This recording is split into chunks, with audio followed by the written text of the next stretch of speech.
હાલો નમસ્કાર મિત્રો, હું છું વનાભાઈ અને મારી વનાભાઈ ચૌહાણ મિક્સ બ્લોગ 333 ચેનલમાં આપ બધા દર્શક મિત્રોનું મારું ભાવભર્યું આમંત્રણ છે.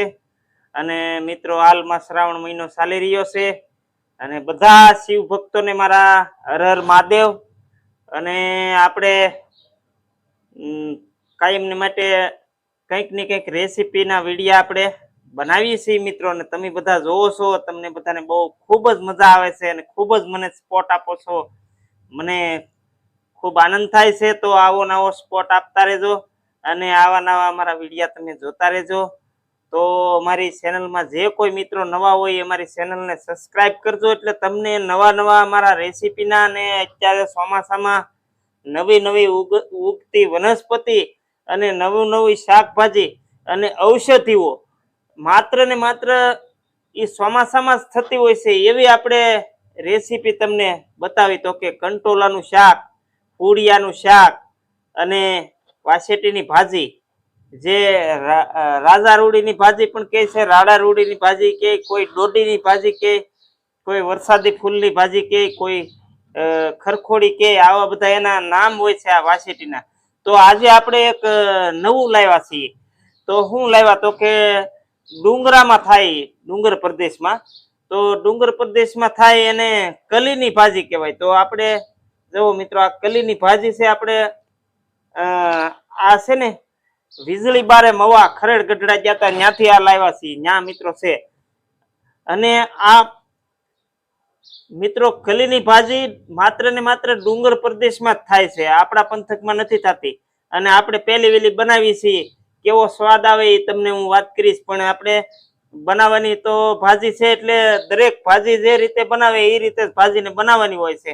તો આવી રીતના કંઈક આના પાંદડા હોય છે, આપણે આ પાંદડા તોડીને લાવ્યા છીએ. અને ડુંગર પ્રદેશમાં એક બીજી આની સેમ ટુ સેમ જ વનસ્પતિ થાય છે, જેને આપણે ધોળો ડુંગળો કહીએ. ડુંગળો થાય, ડુંગળો, આપણી ડુંગળી આવે ને એવો ડુંગળો થાય. એને અમે પાણકદો કહીએ. પાણકદો એટલે પાણામાં થતો કદો, એટલે એ અસલ આપણી ડુંગળી આવે ને એવો ડુંગળો થાય, સફેદ ને આવા જ એના પાંદડા હોય. પણ એ આ નથી, આ ખરેખર આ કલી જ છે. અને આપણે તોડતા આવ્યા. તો કલીની ભાજી આજે બનાવવાની છે, તો તમે મિત્રો જોતા રહેજો અમારો વિડીયો. તો પેલા આપણે આ લસણ ફોલી નાખ્યું છે અને હવે આના પાંદડા હરખા કરી અને આવી રીતે કરીને આપણે આ સફેદ ભાગ છે એ કાઢી નાખવાનો અને પીસડાનો ભાગ છે એ કાઢી નાખીશું. તો પેલા આપણે આ પાંદડાને ચપ્પુથી મોળી નાખી. તો જો મિત્રો આ ભાગ છે ને આને આપણે કાઢી નાખવાનો આવી રીતે. લો આ હવે આ ઝીણી ઝીણી સમારી નાખવાની આવી રીતે. આ મિત્રો આપણા ડુંગળીના પાંદડા આવે ને એ ટાઈપના પાંદડા જ આવે ને, પણ આપણે ડુંગળીના પાંદડા ફૂલેલા આવે ને આ ફૂલેલા ન આવે. અને ડુંગળીના પાંદડા તીખા આવે અને આ પાંદડા મોળા આવે. અને આ ભાગે મિત્રો કાઢી નાખવાનો.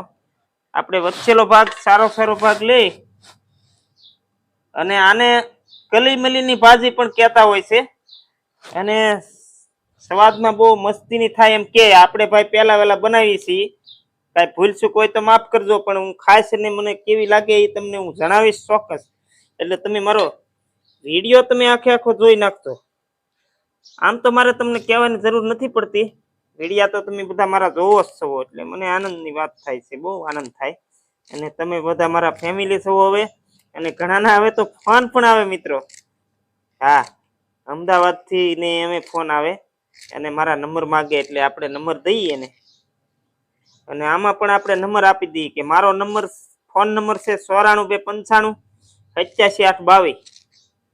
જે કોઈ મિત્રોને મારો સંપર્ક કરવો હોય એ સંપર્ક કરી શકે. અને આ વિશે પ્રશ્ન તમારે પૂછવો હોય તો એ પૂછી શકે. આ જોયા જાણ્યા વિના આવું આપણે કાંઈ કરતા નથી મિત્રો, કે તમને ગમે ત્યાં વાડીમાંથી વેલા ગમે એના લાવીને ભાજી કરીને બતાવી દઈએ, એ કાંઈ આપણે કરતા નથી.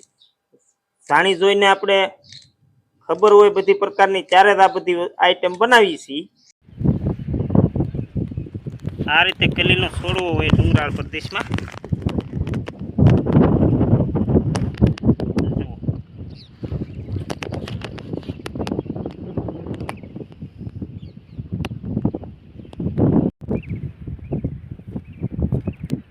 મિત્રો તો આપણે આ કલીની ભાજી છે ને એ આ મોળી નાખી એટલે સુધારી રાખી અને એની ભેગી આપણે થોડીક ડુંગળી નાખવાની છે એટલે આપણે પહેલાં વહેલા બનાવી એટલે સ્વાદમાં કાંઈ ઘટવું ન જોઈએ ભાઈ.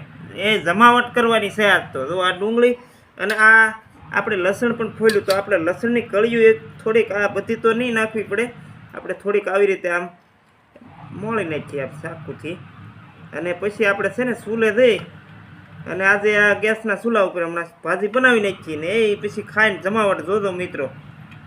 અને આવા નવા વિડીયો તમે મારા જોતા રહેજો અને સપોર્ટ કરતા રહેજો. જેવો સપોર્ટ કરો છો એવો જ મને સપોર્ટ કરજો મિત્રો.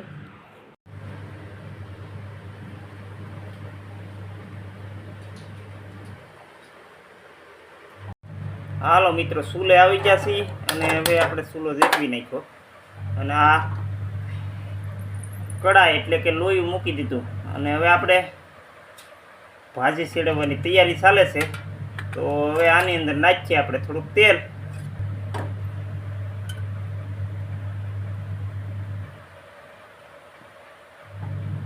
હાલો મિત્રો, 2 પાવડા તેલ નાખ્યું.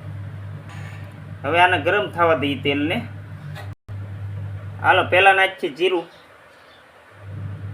તેલ આવ્યું નથી હજી પણ હાલો કાંઈ વાંધો નહીં, ઘડીક ખમીએ. હાલો તો મિત્રો જીરું નાખી દઈએ. હાલો જીરું નાખ્યું, તેલ આવી ગયું.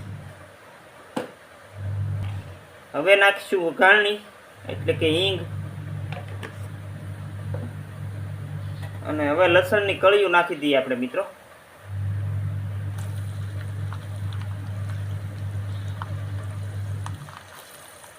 લસણની કળીઓ નાખી આ તેલમાં કકડી જવા દઈએ. હવે નાખશું ડુંગળી.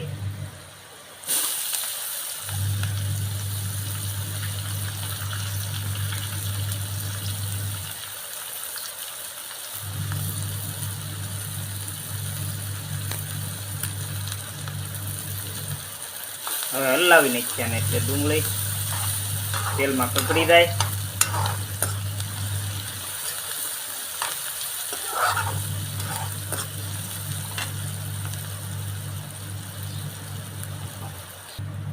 હાલો મિત્રો, હવે ડુંગળી લસણ કકડી ગયો, ભાજી નાખી દઈએ. જો મિત્રો, આ કલીની ભાજી આપણે તળવા માટે નાખી દીધી છે અને માત્ર ચોમાસામાં મળતી આ ભાજી છે મિત્રો. અને વરસાદ પછી 15 દી કે મહિના દી સુધી આ ભાજી ડુંગરોની અંદર મળે પછી આ ભાજી મિત્રો પૂરી થઈ જાય, નાના પાંદડા બળી જાય પછી ન રહ્યા, પહેલા વરસાદમાં જ કોળે. અને આ ખૂબ જ ગુણકારી ભાજી હોય છે આ. હાલો અને હલાવી નાખી.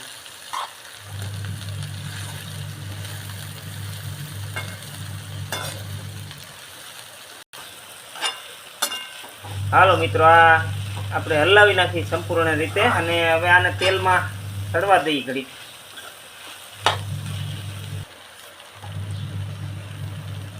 ઢાંકી દઈએ આને ઘડી.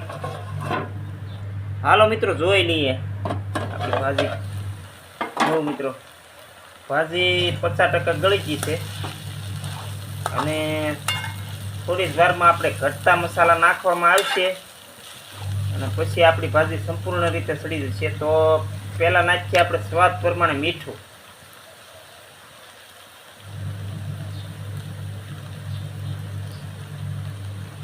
હાલો મિત્રો, 1 ચમચી મીઠું નાખ્યું અને હવે નાખીશું હળદર.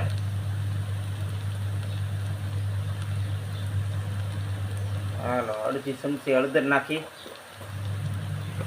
હવે આને હલાવી નાખી.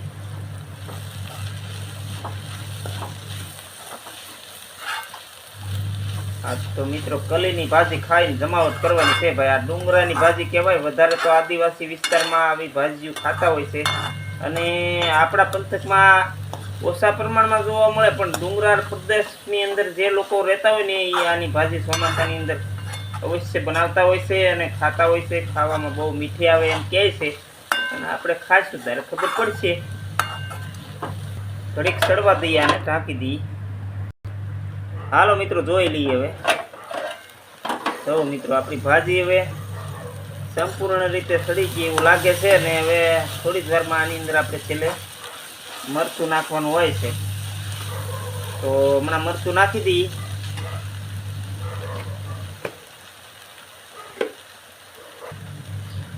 હાલો મિત્રો, મરચું નાખી દઈએ. હાલો 2 ચમચી મરચું નાખ્યું. હવે આને હલાવી નાખી.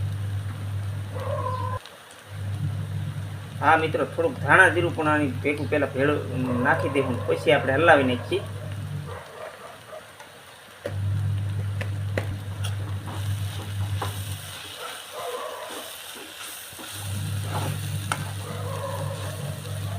સરસ ખુશ્બુ આવી, ખુશ્બુ અમારે ગુજરાતની. આ ભાજીનો સ્વાદ તો કંઈક ઓર જામશે એવું લાગે મિત્રો. અને જુઓ મિત્રો, આ રીતે આપણી ભાજી હવે સડી ગઈ છે. હાલો મિત્રો, ભાજી સડી ગઈ તો આપણે ઉતારી લઈએ નીચે. જો આ રીતની કંઈક આની ભાજી બને છે મિત્રો. તો તમને આ ભાજી મળે તો ભાજી બનાવજો. અને હવે મિત્રો, તો આજનો વિડીયો કંઈક એટલે સુધી. અને અમારો વિડીયો ગમ્યો હોય તો લાઈક શેર કરજો અને અમારી ચેનલને સબસ્ક્રાઈબ કરજો. આવજો, રામ રામ.